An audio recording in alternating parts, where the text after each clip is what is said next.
Bonjour à tous bienvenue sur ce troisième CPS Live dédié aux compétences psychosociales. Donc, je suis aux côtés de Manon Leroux. Bonjour. Chargée de projet à l'IREPS que vous connaissez ou pas d'ailleurs. Et moi, je m'appelle Cédric Pèdre et je suis directeur de l'IREPS et j'animerai aujourd'hui ce webinaire dédié aux compétences psychosociales dans les structures de la petite enfance. C'est effectivement un choix qu'on a fait dans la planification de ces temps-là de webinaire dédiés aux compétences psychosociales.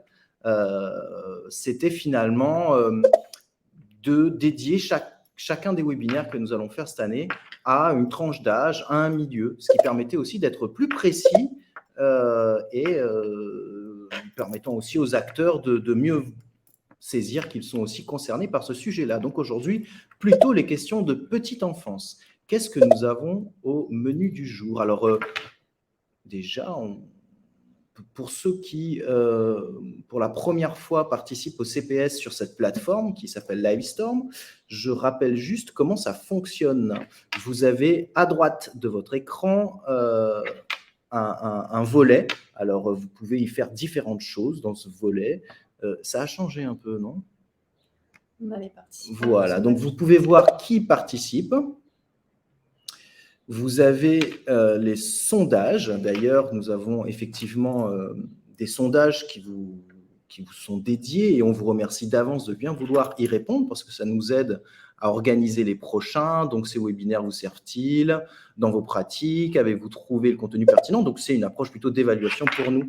Vous avez également une rubrique qui s'appelle « Questions ». Donc, je vous propose, si vous avez une question à poser par rapport aux choses qui vous sont apportées là, de privilégier cette rubrique-là pour poser vos questions de manière à ce que toutes les questions soient posées au même endroit et qu'il soit plus facile ensuite de pouvoir revenir sur les réponses.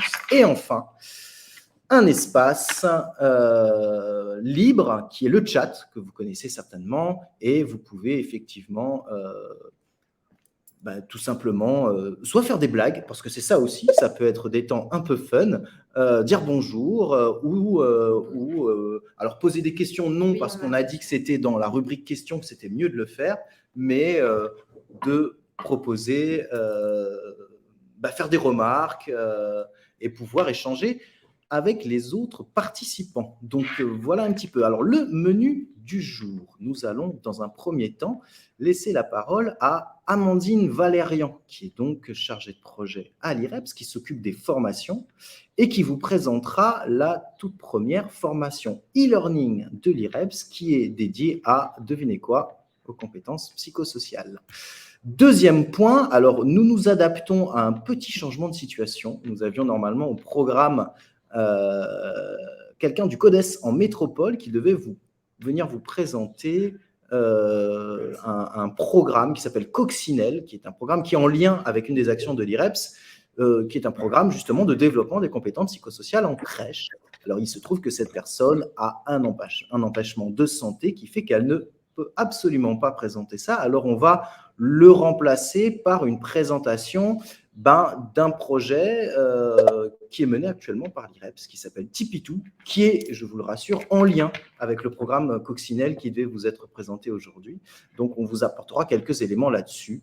C'est une roue de secours, mais vous allez voir, c'est pas si mal que ça. Et enfin, on va vous présenter quelque chose de très opérationnel et très précis. C'est un outil qui est juste derrière nous. Bravo, là, la synchro, elle était très chouette. Un outil pour travailler les compétences psychosociales avec les enfants. Donc, peut-être déjà, n'hésitez pas à utiliser le chat pour dire si voilà, vous êtes bien commenté, si vous entendez bien, si vous nous voyez bien, si vous avez des soucis, par exemple, pour suivre le webinaire, n'hésitez pas. Donc, je vois le département de la Réunion, bonjour. Caroline Neuvou, bonjour. Gaëlle, bonjour. Catherine, bonjour. Les autres, ce sont mes collègues. Je leur ai déjà dit bonjour. Je vais donc laisser la parole à Amandine pour nous présenter le e-learning sur les compétences psychosociales. À toi, Amandine. Oui, bonjour à tous. Excusez-moi, ça tombe bien juste à ce moment-là. Donc bonjour à tous, je vais vous présenter du coup un travail qui a été fait avec toute l'équipe de l'IREPS Réunion. Donc depuis à peu près 3-4 ans, l'IREPS s'est positionné sur la thématique des compétences psychosociales et on s'est dit que ça serait bien de pouvoir créer un module qui permettrait de développer les connaissances, tout du moins les connaissances de base sur les compétences psychosociales. Donc, je veux bien, François, si tu veux bien, voilà, mettre le diaporama, super.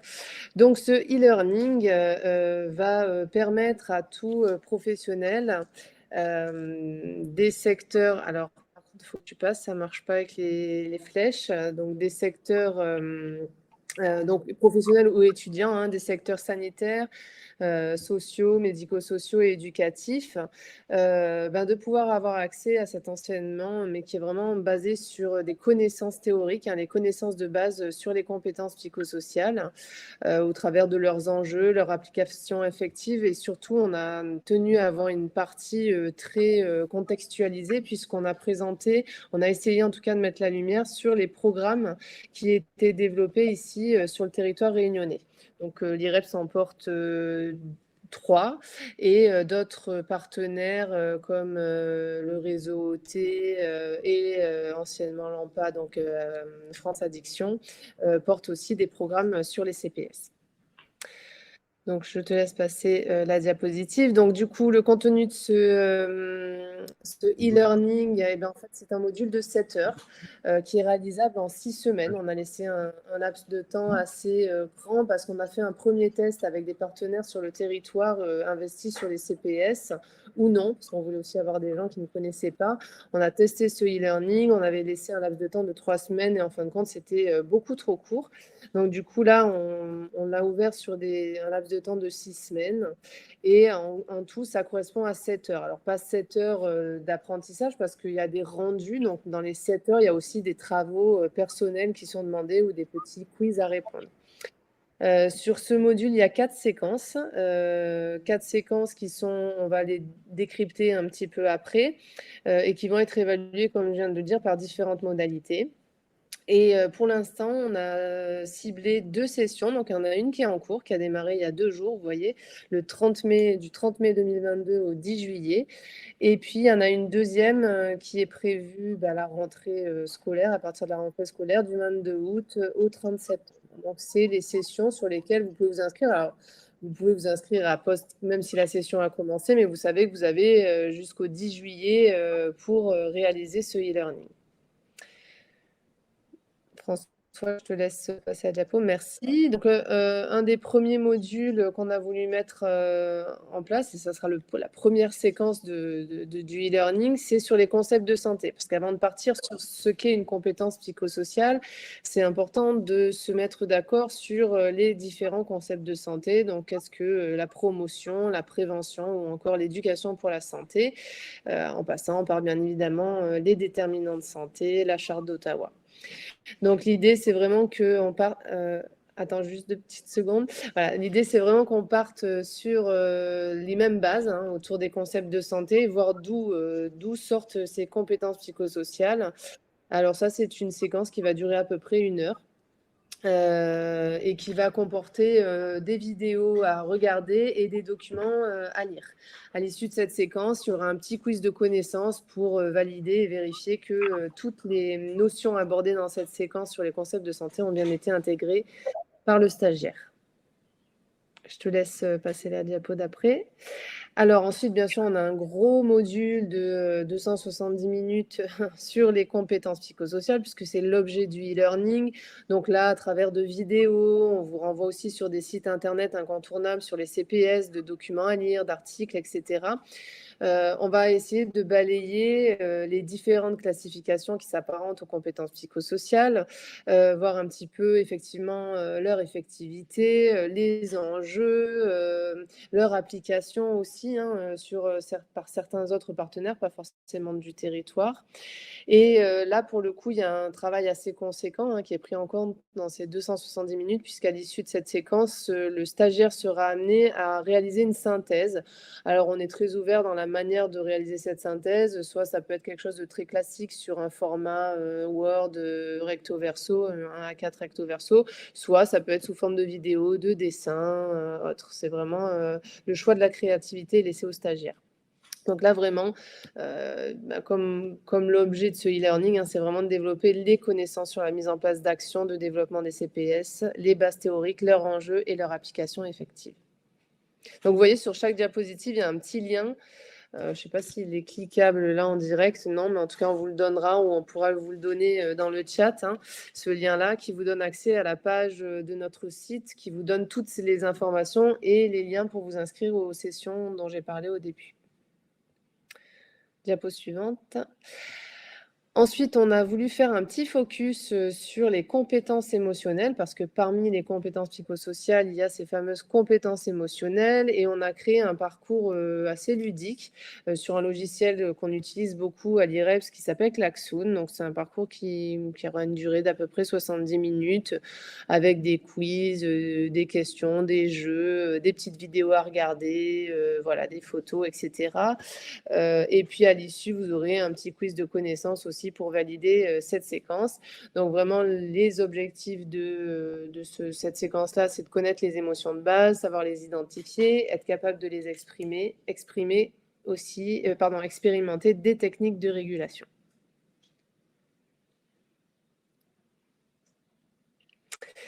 Et enfin, la dernière séquence, donc qui est assez courte, qui dure une vingtaine de minutes. En fin de compte, ça, ce sont des capsules vidéo qu'on a réalisées à l'IREPS, en tout cas sur nos programmes, les programmes qu'on met en œuvre actuellement à l'IREPS.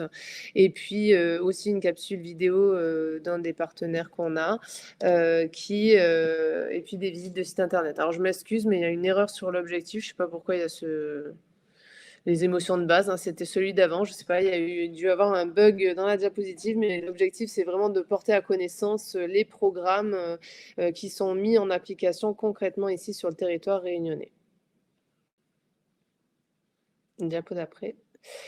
Voilà, donc couplé à ça, on est bien conscient que le e-learning, c'est vraiment un support pour se mettre à jour ou connaître les bases théoriques des compétences psychosociales, mais que ça ne suffit pas pour permettre aux acteurs et aux porteurs de projets de développer des actions sur le territoire sur les compétences psychosociales. Donc l'idée, c'est bien de coupler ce e-learning théorique à une formation animation de groupe et qui sera bien évidemment plutôt basée sur les compétences psychosociales. Donc cette formation animation de groupe qui, elle, sera en présentiel, permettra aux stagiaires de vraiment construire concrètement une action de développement de compétences psychosociales pour leur public. Donc, ils pourront choisir le public pour lequel ils interviennent au quotidien.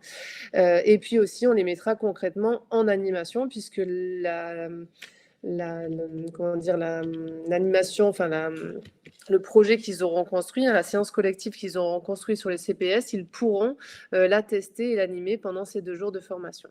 Donc, à l'issue de chaque session de e-learning, on propose une formation animation de groupe qui permettra du coup d'aller plus loin et de développer réellement des compétences pratico-pratiques sur la mise en place d'actions CPS pour les publics. Voilà, je vous remercie pour votre attention. Si vous avez des questions, n'hésitez pas, je pourrai y répondre. Alors, on va prendre quelques minutes pour les questions. N'hésitez pas si vous avez des questions sur ce webinaire qui est en ligne depuis peu.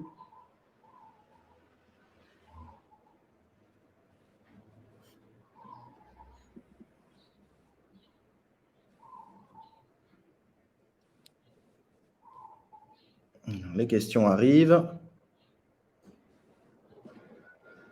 Tout va bien. Tout va bien. Eh bien, merci, Kaëlle. Merci. Je crois qu'il y avait Caroline aussi qui allait écrire quelque chose.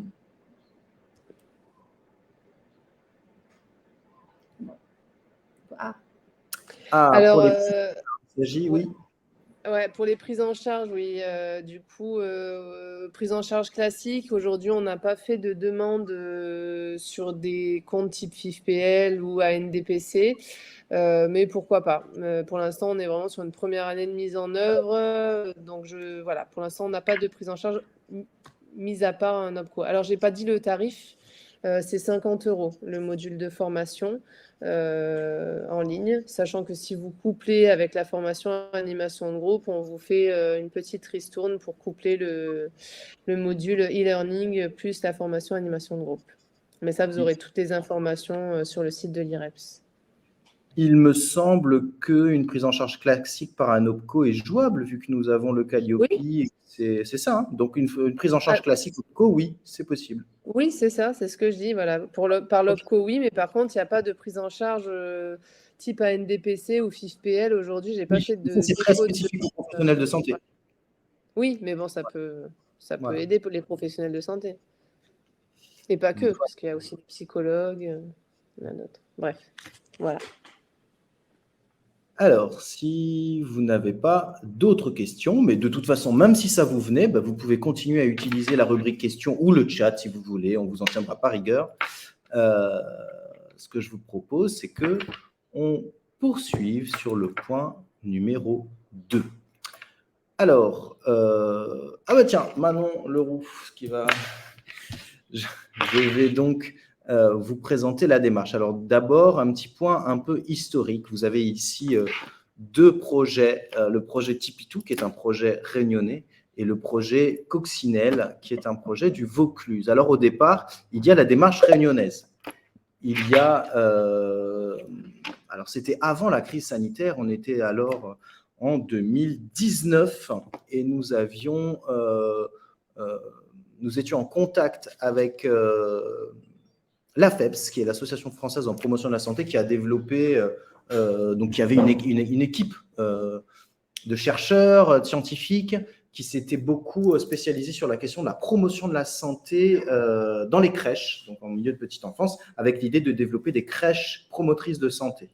Nous, dans l'objectif alors nous étions déjà, dans l'idée de travailler beaucoup sur les compétences psychosociales, de développer ce pôle d'expertise sur les compétences psychosociales, alors à différents âges de la vie, et donc les éléments, et en tout cas les données probantes, mettaient en avant l'importance de devoir les travailler dès le plus jeune âge, donc notamment dans ces structures. Donc on a répondu à l'appel à projet dans le cadre du Fonds Addiction de l'ARS. Par ce projet, alors non pas d'implanter sur le territoire comme d'autres projets que l'on mène sur le territoire, qui sont des projets déjà existants, déjà validés, déjà adaptés et validés en France. Il se trouve que pour le secteur de la petite enfance, en tout cas à cette époque-là, il n'y avait pas de programme déjà validé. Nous avions en revanche une équipe, notamment celle de l'AFEPS, qui travaillait sur des interventions sur lesquels ils avaient déjà mené pas mal d'études et donc validé ces interventions. Donc l'idée, c'était de partir de ces éléments et de construire un programme réunionnais de développement des compétences psychosociales dans les crèches, de le construire à La Réunion, c'est-à-dire adapté au contexte et à la culture réunionnaise. Donc on a reçu les financements pour développer ce projet. Nous avons donc développé déjà le partenariat, la convention avec la FEPS, et nous avions, tout cela était juste avant la crise sanitaire, lancé en fait toutes les phases de mise en œuvre du projet. Donc c'était première phase de mise en œuvre, concevoir ce fameux programme, donc une phase plutôt de développement. Ce que nous avons fait, nous avons développé des partenariats avec l'IRTS, notamment qui s'occupe de toute la partie de la formation des éducateurs de jeunes enfants, avec l'école de puéricultrices, avec différentes crèches du territoire. Il est important pour nous aussi de construire un programme qui puisse être mis en œuvre dans tout type de crèche. Donc, on a fait du lien avec une crèche départementale, des crèches associatives, des crèches municipales, des micro-crèches, etc. Et première phase, un séminaire de co-construction pour construire un petit peu ce qu'on va appeler le squelette du programme, de quoi il était composé, comment il allait fonctionner, poser ses objectifs, etc. Et puis, la deuxième phase était de construire, parce que qui dit programme dit des supports, donc c'était de réaliser l'ensemble de ces supports pour ensuite obtenir ce qu'on va appeler un prototype et enfin de pouvoir le mettre à l'épreuve du terrain, c'est-à-dire l'expérimenter. L'objectif au départ était de l'expérimenter dans 10 crèches. Alors nous en étions arrivés à la réalisation des premiers éléments de prototype avec même des pré-tests faits auprès d'un certain nombre de crèches pour voir comment ce genre de support pouvait être accueilli dans ces structures et par les professionnels concernés. Après quoi, crise Covid, et comme vous le savez, je ne vous apprends rien, il a été difficile pour nous de poursuivre dans ce contexte-là. On a donc mis le projet un peu en stand-by jusqu'à le début de cette année. En revanche, en métropole, le CODES du Vaucluse, également en lien avec l'AFEPS, ont pris finalement le même train. Et donc, sur la même base, en utilisant les mêmes points de départ, les mêmes éléments, ont, eux, continué à développer le projet. Donc, eux ne se sont pas arrêtés à l'époque, donc ils ont été même jusqu'à l'expérimentation qui a été réalisée aujourd'hui. Est-ce qu'on peut passer à la diapo suivante, puisque j'en ai fini avec les éléments un petit peu de contexte. Alors, quel est ce fameux programme? Parce que finalement, nous qui reprenons le projet aujourd'hui, évidemment, on ne va pas reprendre là où on s'était arrêté, mais en bonne intelligence avec le CODES, on va plutôt reprendre là où le CODES est arrivé au jour d'aujourd'hui, et on va plutôt assez rapidement, d'ici la fin de l'année, je l'espère, se lancer dans l'expérimentation du programme qui finalement a déjà été un peu construit au niveau du Vaucluse. Bien sûr, il faudra y apporter autant que nécessaire les adaptations en termes d'adaptation au contexte local, des adaptations culturelles. Donc, qu'est-ce que c'est que ce fameux programme de développement des compétences psychosociales dans les crèches? Alors, son objectif, c'est le suivant, c'est de développer les compétences psychosociales et les compétences langagières. Et cette compétence, elle est également soulignée et donc bien écrite dans l'objectif parce que les données probantes le mettent en avant, que les compétences langagières sont également très importantes dans le développement des compétences psychosociales, et parce que c'est quand même notre visée, c'est des comportements de santé favorables des individus par la suite. Et donc, ces compétences langagières sont très importantes. Donc, développement des CPS et des compétences langagières des enfants âgés de 2 à 3 ans. Donc, il s'agit bien des publics qui sont dans les structures de la petite enfance, donc au sein de leur lieu d'accueil de vie en collectivité. Comment on va faire ça? Eh bien, en intervenant dans l'environnement, auprès de l'environnement éducatif du jeune enfant, c'est-à-dire avec les professionnels qui s'occupent de lui, mais également les parents, parce que finalement, la théorie du développement des compétences psychosociales, et ça, vous pouvez le retrouver, je pense, dans les éléments qui ont pu vous être présentés dans le CPS Live 1, Oui. Où il y a eu vraiment la théorie et les concepts de base des compétences psychosociales qui vous ont été présentés. Vous allez retrouver tout ça. C'est que c'est important finalement de travailler à tous les niveaux parce que les compétences psychosociales, ça se travaille par de l'atelier, mais ça se travaille aussi en les incarnant. Les professionnels qui s'occupent des enfants doivent incarner ces fameuses compétences psychosociales, tout comme la famille, les parents et ceux qui ont un rôle éducatif auprès de ces jeunes. Donc, intervenir auprès de l'environnement éducatif, des professionnels, des parents. Ce qui fait donc une action qui intervient à 3 niveaux. Le programme a donc un axe qui vise à travailler sur les compétences psychosociales des professionnels, un axe qui vise, à travers des activités, etc., à travailler les compétences psychosociales des enfants, qui sont le public cible principal du projet, et également un axe qui vise à travailler les compétences psychosociales des parents. Donc voilà ce qu'on peut dire d'une manière générale sur le programme en lui-même. Diapo suivante, s'il vous plaît. Donc, les objectifs opérationnels sont effectivement renforcer les compétences psychosociales des professionnels, des enfants et des parents. C'est exactement ce que je viens de dire. Comment on va faire ça? Et c'est ça qui commence à devenir intéressant. C'est autant les objectifs sont très louables. Maintenant, comment allons-nous réaliser un tel défi? Il y a dans un premier temps une mallette qui est en cours de construction.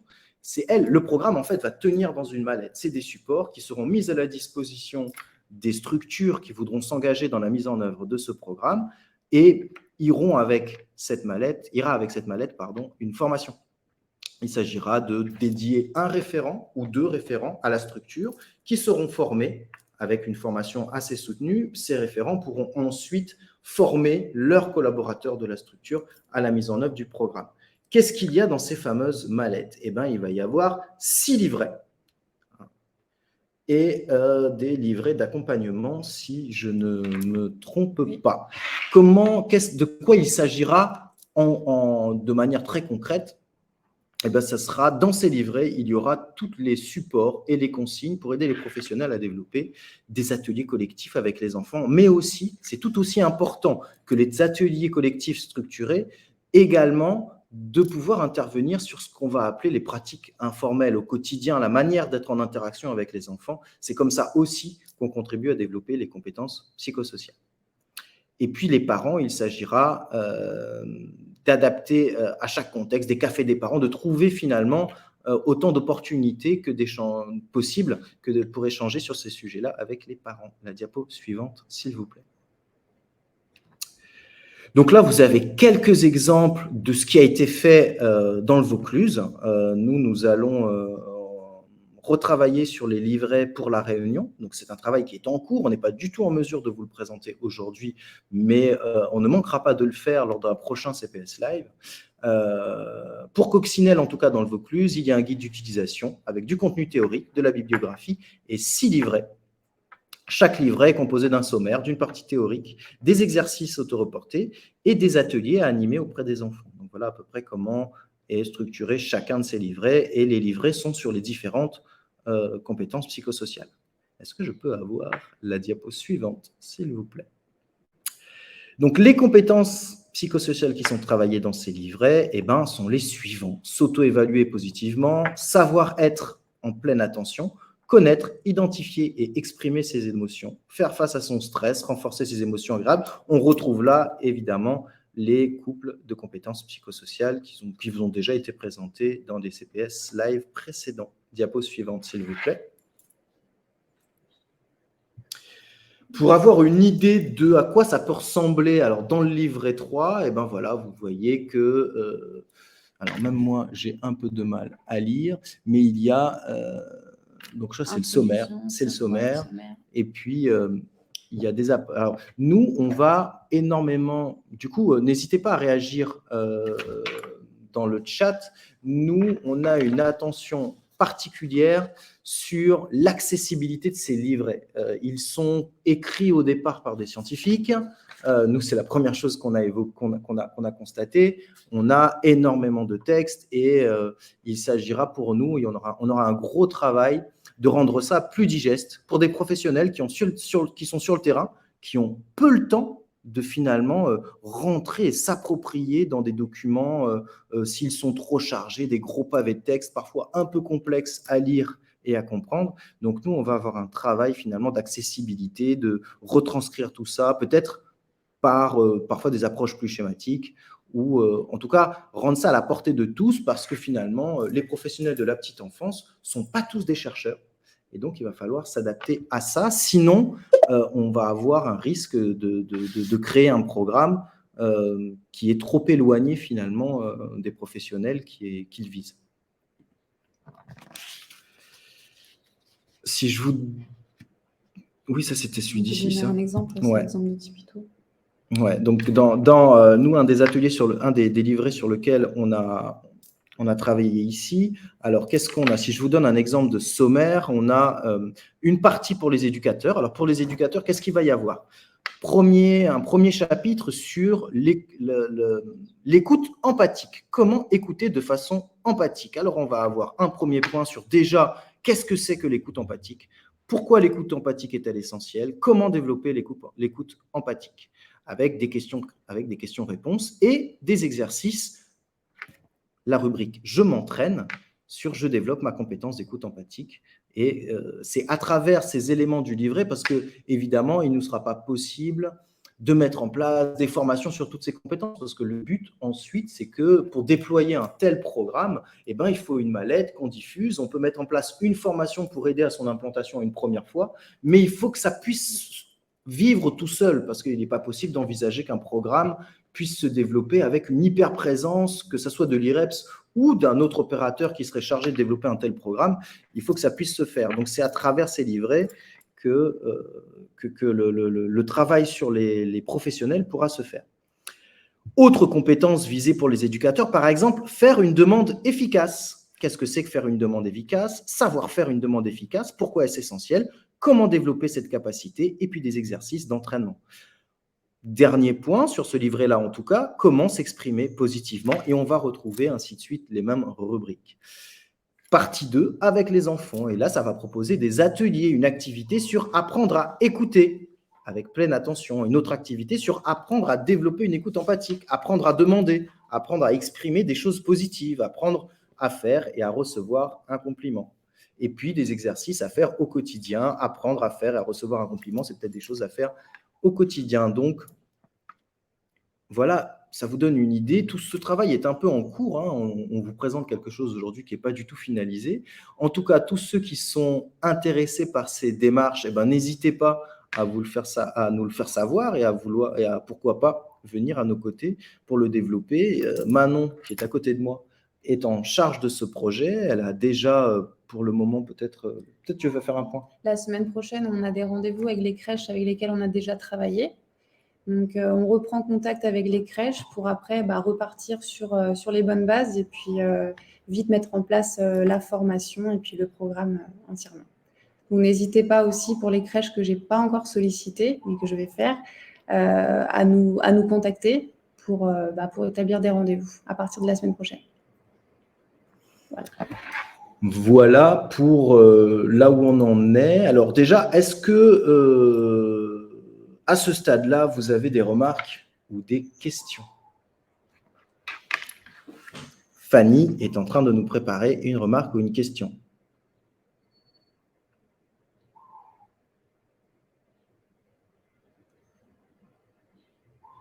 Merci Lucie.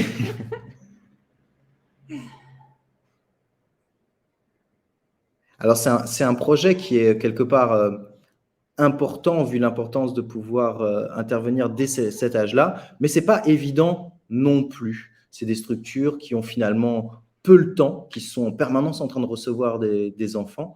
Donc, ce n'est pas évident, mais ce n'est pas non plus impossible. Bonjour, est-ce que le programme tient compte des enfants accueillis en crèche et qui sont porteurs de troubles et de déficiences? C'est une excellente question, Fanny. Je vais... Notamment en lien avec les retards de langage.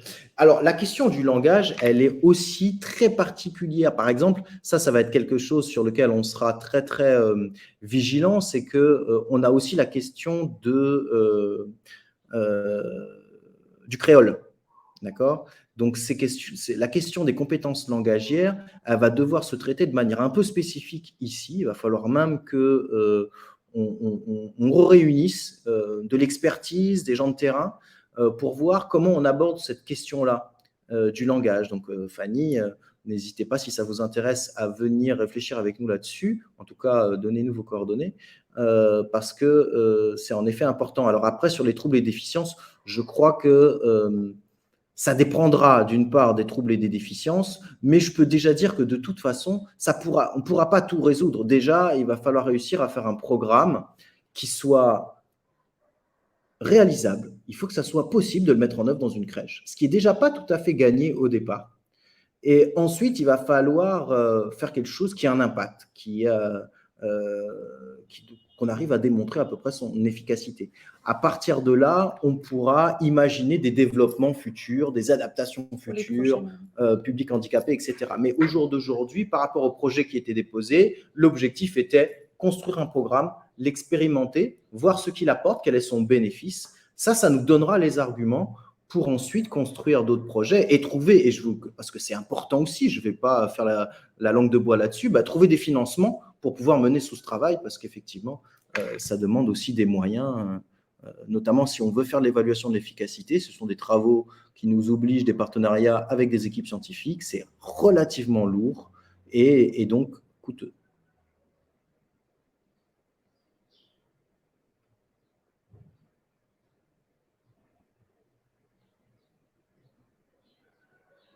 Alors ça, c'est une excellente idée et ça pourrait même faire l'objet d'éléments qu'on intègre dans le projet. Alors, je réponds comme ça sans lire aux autres, mais vous avez tous accès au chat et de voir ce que Fanny dit que dans les impacts possibles, je vous propose de créer une passerelle avec les CAMSP, Centre de diagnostic des troubles, pour permettre aux professionnels des crèches d'orienter de façon précoce ces enfants. Et effectivement, on pourrait, alors déjà dans les livrets, et pourquoi pas dans la formation, parce que le programme va s'implanter forcément avec une formation, et on pourrait imaginer que dans la formation, on dédie un temps sur la question du repérage, des troubles et de l'orientation des enfants.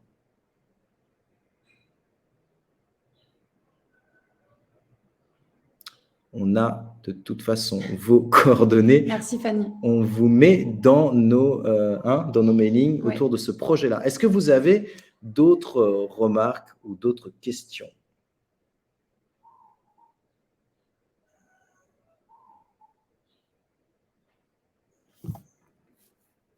N'hésitez pas, même si c'est un peu connexe à ce projet-là, hein, si ça peut être aussi d'autres outils, d'autres programmes, d'autres projets dans le secteur de la petite enfance sur les questions des compétences psychosociales. Plus de questions.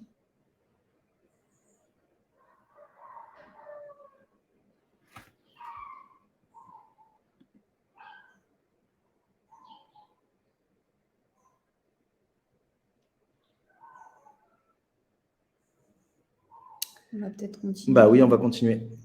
Ce que je vous propose, c'est de passer au point suivant. Dernier point. Qui est le dernier point de ce webinaire, qui est la présentation d'un outil que nous avons à l'IREPS, qui est à votre disposition, que vous pouvez emprunter. Et François lance immédiatement la jolie vidéo réalisée par, et je vais le dire quand même, parce qu'il faut souligner, Manon et François qui ont réalisé pour vous cette vidéo de présentation. C'est parti. Il n'y a... La valise pleine d'émotions est un outil qui permet de développer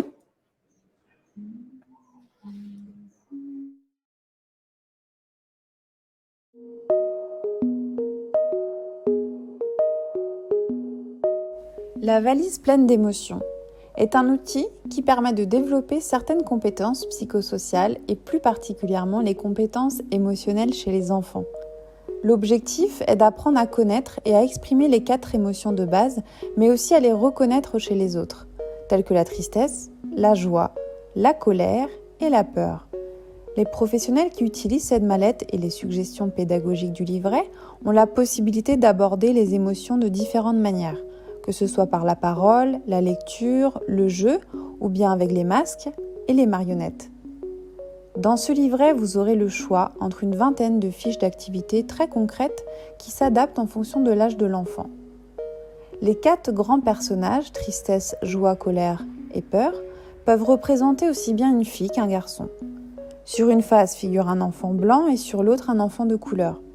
À chaque maison des émotions est attribuée une émotion de base. Elles peuvent également servir de boîte aux lettres. Au verso des 48 cartes illustrant des situations se trouve une petite histoire et quelques questions pour entamer la question des émotions. Je vous donne un exemple. C'est le soir, Camille regarde un livre d'images. Tout d'un coup, elle entend un bruit qu'elle connaît bien. La clé qu'on tourne dans la porte. Des pas dans le couloir, c'est papa qui rentre. Camille se lève d'un bond et court dans le couloir. « Bonjour papa !» Papa soulève Camille et lui donne un gros bisou. Comment se sent Camille? À quoi le vois-tu? Pourquoi se sent-elle comme ça? Ces questions vont permettre de faire émerger les interrogations des enfants sur leurs propres émotions. Nous avons aussi les marionnettes à doigts et les masques qui vont permettre aux enfants de communiquer leurs émotions par le jeu et qui peuvent aussi bien être utilisés par les adultes que par les enfants. Par exemple, si un enfant a du mal à exprimer ce qu'il éprouve, on peut aller chercher le personnage qui incarne l'émotion correspondante pour l'aider à communiquer sur ce qu'il ressent. Si cet outil vous intéresse, n'hésitez pas à contacter notre documentaliste Karine Dijoux à l'adresse mail indiquée ou par téléphone. Merci.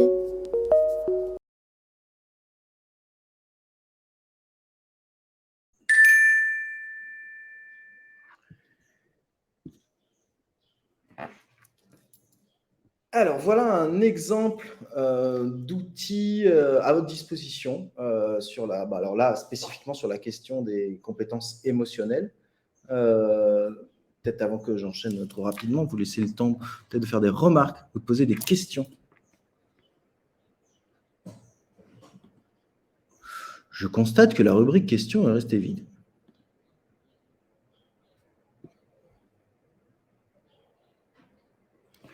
Fanny.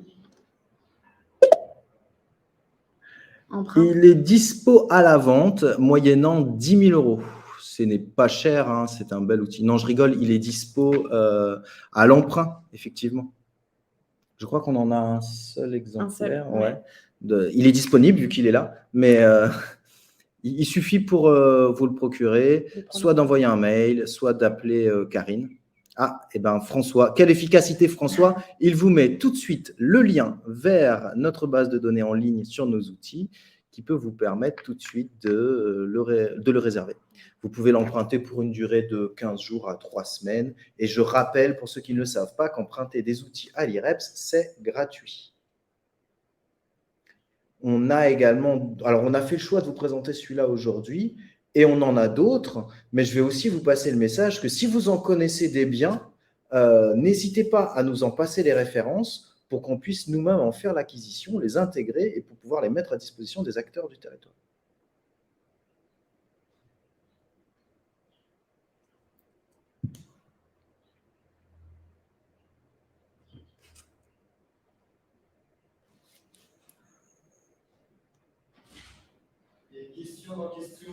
Ah, il y a une question dans question. C'est fait par qui? Ah, on ne l'a pas dit ça.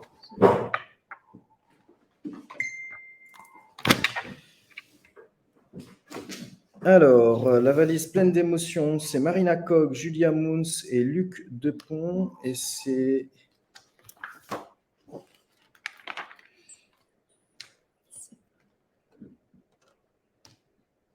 C'est une bonne question. Alors, cette mallette, elle a été développée par le Centre pour un enseignement expérientiel. C'est le CEGO.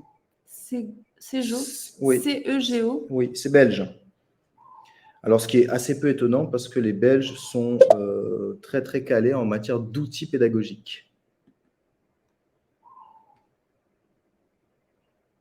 Donc, n'hésitez pas à contacter Karine dès que vous avez envie de voir tous les outils qu'on a ici et puis nous emprunter les outils. Il me semble que les outils, c'est emprunté pour 3 semaines, je crois, je ne fais pas de bêtises.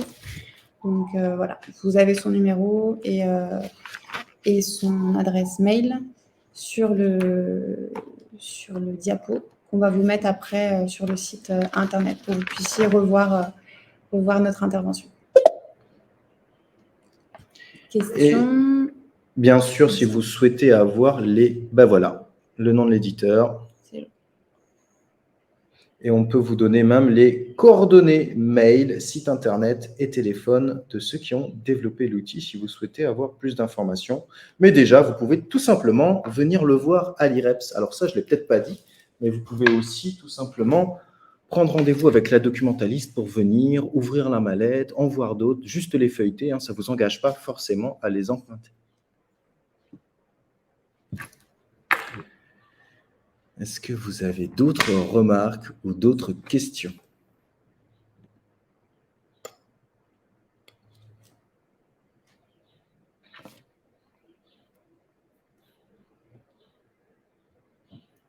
On est très, très en avance sur un webinaire prévu d'1 heure. Là, on a laissé quand même... L'idée était de laisser pas mal de temps aux échanges. Est-ce que... Alors, du coup, c'est moi qui va vous poser une question. Est-ce que parmi ceux qui... Alors, je regarde les participants. Est-ce qu'il y en a parmi vous qui sont dans ces démarches de développement des CPS chez les jeunes? Alors là, on va chez les petits, on va parler spécifiquement des structures de la petite enfance. Est-ce qu'il y en a parmi vous qui sont déjà dans ces démarches? Avez-vous d'autres outils, d'autres approches? Avez-vous connaissance d'autres programmes qui visent le même genre d'objectif?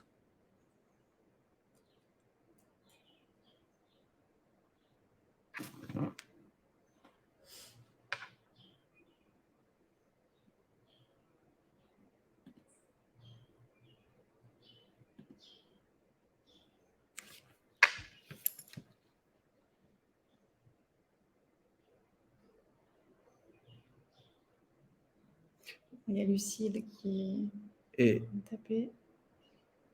Alors. Ah, Gaël, vous découvrez le concept des CPS et je suis sûr que vous trouvez ça génial. Et que la formation va vous intéresser.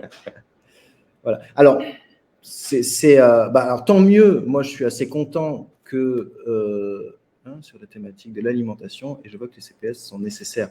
Oui, alors déjà, à Gaël, moi je suis déjà content finalement, ces webinaires, ces CPS, même s'ils ne touchent pas énormément de monde, mais ils permettent finalement à certains comme vous de découvrir cet enjeu-là.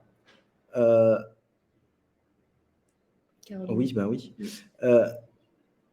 Les CPS sont aujourd'hui, dans le champ de la prévention, un des leviers dont il y a le plus d'éléments probants en matière d'efficacité au final sur les comportements de santé des personnes. C'est pour ça qu'on y consacre une telle importance, qu'on fait tous ces webinaires. Ces webinaires, je rappelle, ils ont quand même l'objectif de rassembler les différents acteurs. Déjà, de faire ce qu'on fait là, c'est faire découvrir le concept, faire découvrir aussi ce qui se passe sur le territoire autour de cet enjeu-là, présenter les outils, présenter les programmes, créer du lien entre les professionnels, parce que finalement, c'est vrai, il y en a qui découvrent, il y en a qui ne connaissent pas, il y en a qui, ça se trouve, travaillent dans ce sens-là sans même le savoir. Donc, c'est intéressant aussi de pouvoir asseoir un peu ce qu'on fait, parfois sur des éléments un peu théoriques ou probants. Et donc, l'idée, c'est quand même de faire monter un peu en compétence les professionnels, créer du lien entre tous ceux qui agissent autour de ce sujet-là. Donc,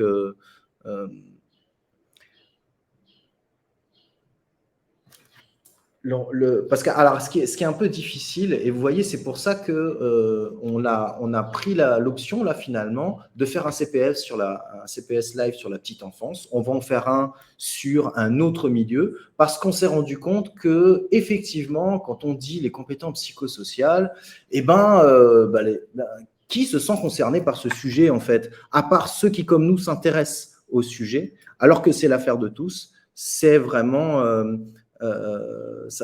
tout le monde ne se sent pas concerné. L'idée d'arriver par les ados SVP, oui, alors déjà, on a des programmes sur les ados, et là, je vous renvoie sur le webinaire le e-learning qu'on vous a proposé tout à l'heure, parce qu'on y présente les programmes qu'il y a sur le territoire en direction des ados. Et je revenais sur le fait que l'entrée finalement des milieux et des publics, c'est plus parlant pour les acteurs, et on a plus de chances là de toucher par exemple un professionnel, un éducateur qui travaille avec des ados, qui ne connaît pas bien le concept des compétences psychosociales, et du coup on pourra davantage les raccrocher par là. Donc voilà, donc n'hésitez pas aussi autour de vous à faire connaître ce lien-là, à le ramener, alors soit vers le webinaire, mais il y a pas que, en fonction de la thématique, en fonction du public, il existe différentes ressources pour ça. Santé publique France alors ils ont fait le webinaire, donc le webinaire national de Santé publique France sur le sujet vous a été synthétisé lors du premier CPS Live. Il va y avoir, dans le courant du mois de juin, donc pour ça, n'hésitez pas à suivre le site internet, notre centre de ressources, où on va le mettre en avant dès que ça sortira, mais il va y avoir un ouvrage de Santé publique France sur le sujet, plus pratico-pratique sur comment on développe les compétences psychosociales avec des références scientifiques assez solides. Donc voilà. Et oui, le prochain CPS, ça pourrait être les ados. On va peut-être prendre l'idée de Gaël et aller dans ce sens-là.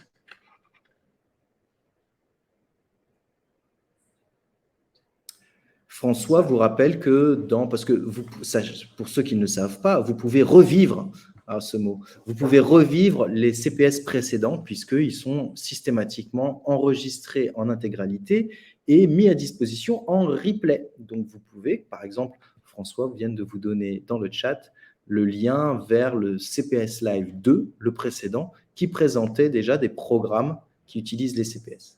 Et si vous souhaitez développer des actions sur les CPS dans vos structures, n'hésitez pas à nous contacter aussi parce qu'on fait du conseil méthodologique ici à l'IREPS et on se fera un plaisir en tout cas de vous aider pour monter vos projets.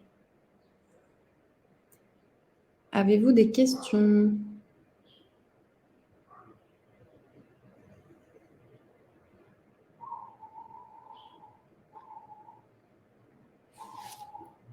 Donc, peut-être parler du sondage, je ne sais pas, François.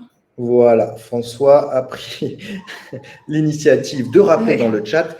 On vous remercie beaucoup de prendre 2 minutes pour aller dans la rubrique sondage et de répondre aux quelques questions qu'on vous pose. Ça nous aide à évaluer notre démarche, à la faire avancer, à l'améliorer.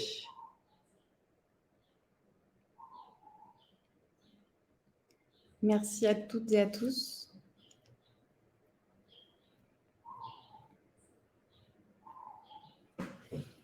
Et pour la prochaine date du prochain. Voilà. Donc, on vous remercie de votre participation. N'hésitez pas à faire connaître ce qu'on vous propose là, qui est un rendez-vous régulier.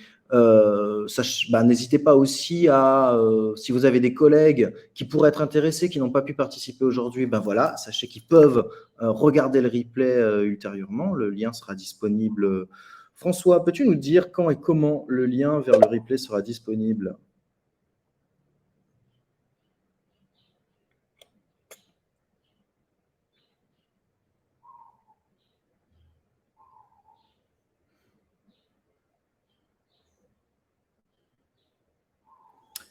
Je pense que ce sera tout simplement sur la page du site internet de l'IREPS Réunion dédiée au webinaire CPS Live.